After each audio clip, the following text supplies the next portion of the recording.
Hey guys, how you doing? My name is Lena. Welcome back to another video. So today we're going to talk about two other fantasy books that I've read recently. Both of them are self-published. One of them is a semi-finalist or finalist for SPFBO, and the other one I just got out of recommendations and because of the author, basically. The books are Winds of Strife and We Men of Ash and Shadow. Again, as I told you, both of them are dark fantasy, but they have like a very different tone. So let's just get started with Winds of Strife. So if you haven't seen my recent wrap-up, I talk a bit about this book, but in this one, we're basically going to follow Nye. He's a witch hunter. The thing is, before he was a witch hunter, his family was actually slain by witch hunters. So he decided to infiltrate this group, basically, and try and take it from the inside, basically. So that's like the main premise of this book. Besides that, this is actually, as I've told you, a book about revenge, and not only nice revenge, we will have several of them, but they are all targeted towards this kid, because his kind of deep misogyny started this whole thing with women that are able to use sincerity, which is the name of the magic system here, are actually very dangerous. And why is this, you may ask? Well, there's this kind of, can we call it prophecy? I don't know exactly what it was, but nights are getting longer in this world. And that's apparently because there's this dark, powerful witch out there making it longer. So, of course, they blame the women and now they're hunting them down. And you may ask, who is hunting these witches down? Well, men who can use this power. As you can probably tell, this book tackles on a lot of like deep themes and dark themes. For example, some of them, of course, misogyny, but then you also have mental disorders, death, of course, torture, gaslighting. There's a lot. That's why I'm calling this dark fantasy. The thing is, I do have to say that the tone of this book does not feel that dark. I never got like a sense of hopeless, even though our main character is just very abusive in general, but it never gave me like that gritty feel. It just felt like it was dark, but not gritty. So I will never call this grim dark, but it's definitely dark fantasy. I mean, so many fucking dark things happen here. The prologue and the epilogue in this book were some of my favorite parts. I think it opens up fucking absolutely great. Like that opening scene, so good. One of the best opening prologues that I've ever read. It was so good. Got me hooked immediately. I also listened to this one, not read it physically. So some of my like recollection of stuff, it's a bit like misled because it's actually a much like harder book to follow than I thought. So that's why I have physical copy now. Prologue amazing. Also the epilogue opens up so many questions for the next book. Immediately excited to grab it, but yeah, it was fantastic. So the plot of this book in general, great. The most interesting part, in my opinion, though I have to say characters are also really good in this one. And talking about characters, our main character, Nye, he's a bit of a piece of shit, but then he's a very like morally gray character as some of, well, all of them actually. But he is one of these people that does not care about the means. He just cares about the outcome of something. He wants to get his revenge and he just not give a fuck about anyone standing in his way. Like if he can be merciful, he will be, because he's not like fucking evil or anything. But if he has to kill 50 fucking people just to finally take down this regime, he will. And he does. Basically, when we first know him, we know that he's like the best assassin for the kid. So yeah, he's been killing witches for a long time, but he's very committed to take down this guy. Like, if he has to gain his trust this way, he will, just to take him down, which is very satisfying for someone like me. Like, I do not believe that, but it's cool to see someone using this trope in the right way, I believe, because sometimes you will make someone completely monstrous and you're just like, why would you want to save someone if you just kill anyone? But you get snippets of nice like kind of goodwill throughout the book, but still he's fucking abusive as hell. So it's a very it's a very interesting mix. We have a lot of POVs in this book, even though Nai is definitely the main character. We also have Kirak, who is kind of nice arch nemesis to call him something, but he is the other kind of assassin, witch hunter that we have that is almost as powerful as Nai. And I will say I didn't like him as much, but I did like him more than the king, in the sense that I obviously did not sympathize with them, but I felt that Kirak was more interesting than the king in general, even though I was pretty curious about the motives of the king. But Kirak had like some interesting things to his character, you know? Another very interesting character is Ivy. She is the daughter of the king, and she's been gaslighted her entire life, and now Nai is tasked with that task. Basically, he's now to take the princess and just gaslight her for eternity.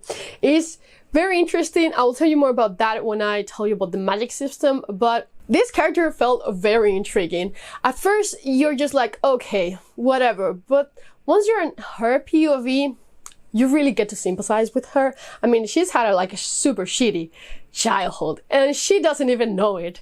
Like, she's convinced that it's just like okay and normal, and sometimes it's just so fucking like not annoying, but just like so hard to read. She's just like, oh my god, I love my father so much, and it's just like your father's been just like literally fooling you your entire life, every single moment, harvesting your love. What the fuck? So hard to read, but super interesting. We also have a group of witches that Nai has saved over the years. They're basically working with him to take the king down. Some of them are more interesting than others. For example, Diane was one of my favorite characters. She was so fucking great. We also have a group of conspirators that are also working against the king. I felt like I didn't care about them a lot at first, but towards the end, definitely more interesting. So, the magic system, my favorite part about this book, by the way. I just loved it so much. It was so original and so complex, and it's very hard to explain, but I'll try my best.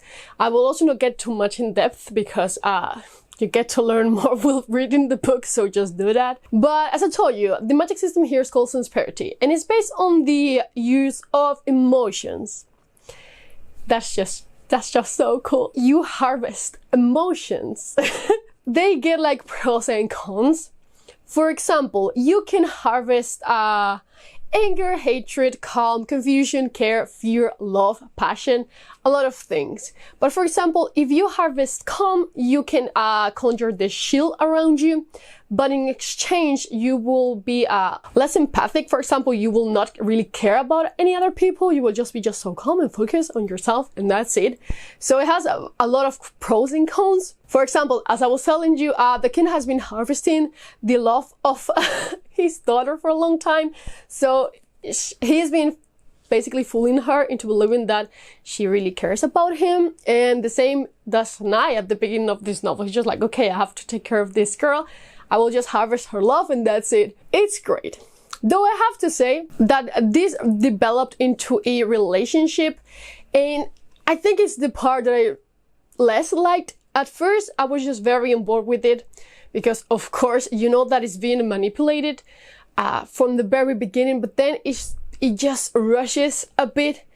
Though I can still understand it because, you know, it's being harvested, so kind of makes sense, but I wasn't really on board with it. So basically, depending on what you just like harvest the most, like you become like a specialist on it. So you can be, for example, conflict hacks, if I remember correctly, meaning that you have mastered the act of harvesting confidence that just like boosts your strength and stuff like that. An empath if you have mastered care, mesmer if you have mastered calm.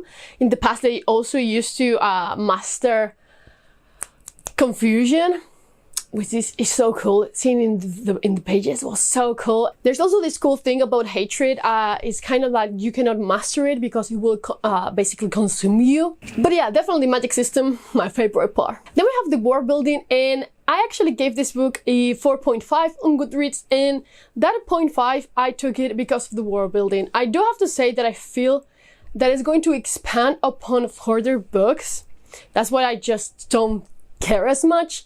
But I do miss some broader world building, other cultures and stuff. Though there are some mentions of the brother of the king being aligned with a foreign power that wants to take down every single fucking magic user. So that's interesting and probably something that will come to play in later books. So great about that. But in this book, I felt like we were just a bit lackluster in the world building department, which is something that I love completely. I adore world building, so I really felt that. But yeah, that's basically everything that I have to say about Winds of Strife. Highly recommend it if you like fantasy or dark fantasy in general.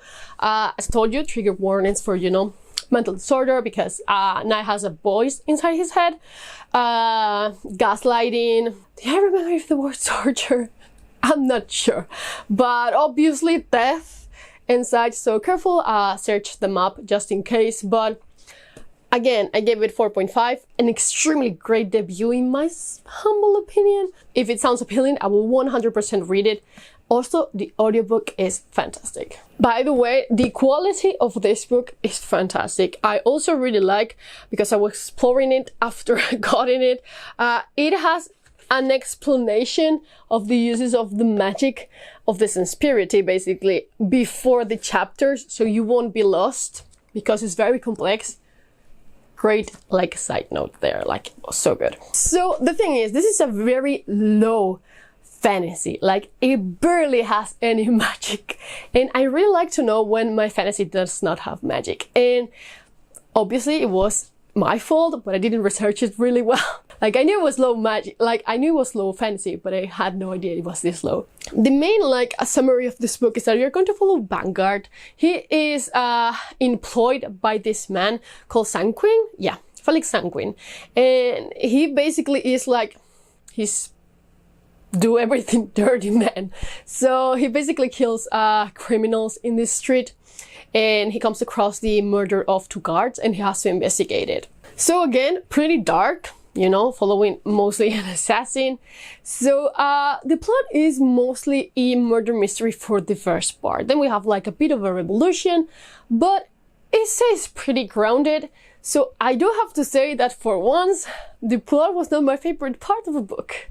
Surprising, I know. I wasn't really like investing on it. I was just in for the ride. Like, you can follow Vanguard, and even though he's, you know, also an assassin, he's very different from Nye.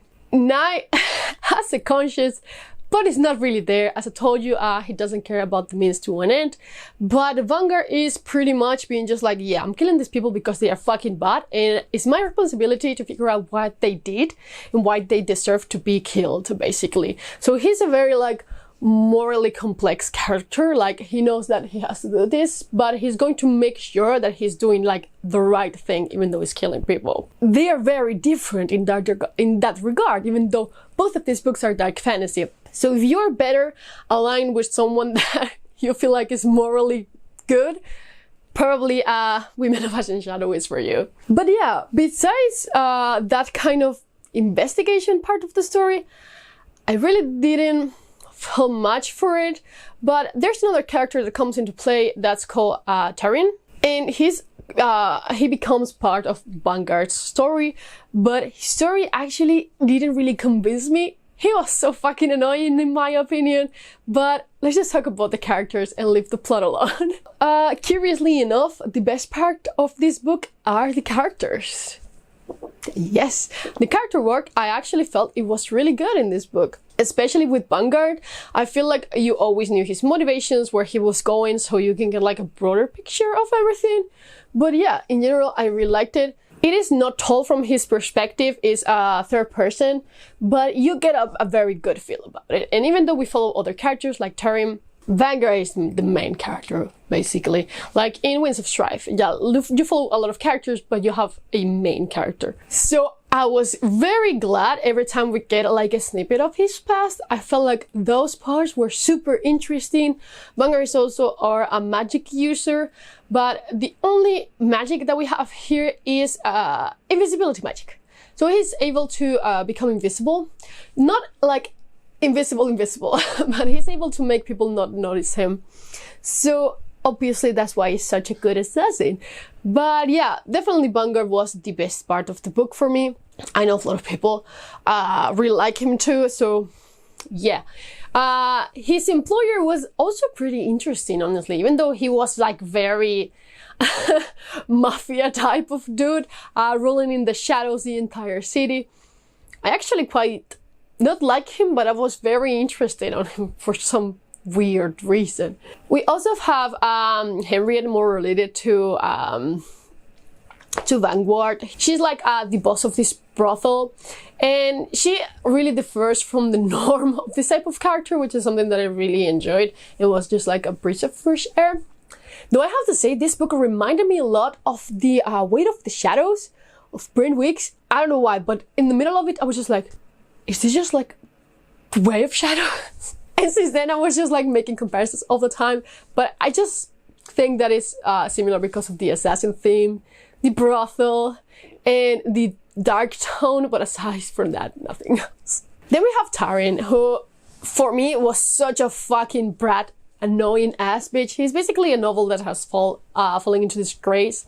So he's very trying to just like get his money back, being residuated, and one day he figures out that he has the same powers as Vanguard, and they kind of team up for a bit. But he's just so fucking annoying. Like, he's just complaining all the time. In a way I can understand, but man, a little bit later he's just like complaining every single fucking time. And it's just like, dude, chill for a bit.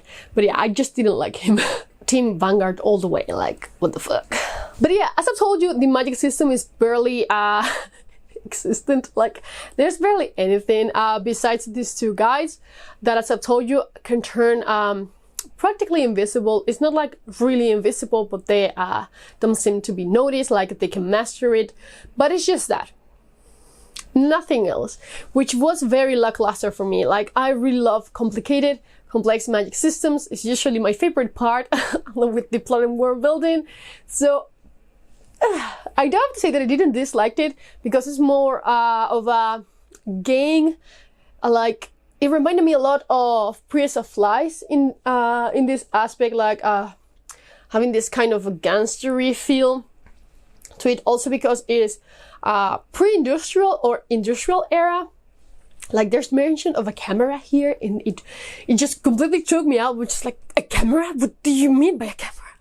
But yeah, oof, that thing with the camera, damn. But yeah, the magic system, inexistent. Didn't mind it, I have to say. At the end, I didn't mind it. I got it, like, when I got the feel of the book, I was okay with it. But I was pretty sad that it wasn't, like, you know, hugely complex, or we had more magic. Also, the world building, not really that much world building in my opinion, because it's very focused on this city. Nothing wrong with that, but I always like to explore beyond the confinements of one realm or one city. It's just like the same feeling as with Winds of Strife. Like, you will probably get to see more later, but in this one I actually don't think that will happen. I think we're going to be more focused on this place. I do hope that I'm wrong and we get to explore a little bit more. But yeah, nothing bad would be just like set on one city. I actually really like the trope, like the small village type of thing. But yeah, overall, I ended up giving this one 4 stars. It's a very like enjoyable read, though I have to say that I was hoping for a, I don't know, a 5-star read. Didn't get it, but it's fine. It's a very good dark fantasy in general. So if you like something like Peaky Blinders, Priest of Lies, The Way of Shadows, you're probably going to really like Women of Ash and Shadow. But yeah, those were the more like recent dark fantasy books that I really love. I've been really excited for both of these for a long time, so I'm super happy that I finally read them. But yeah, definitely the win goes with Winds of Strife.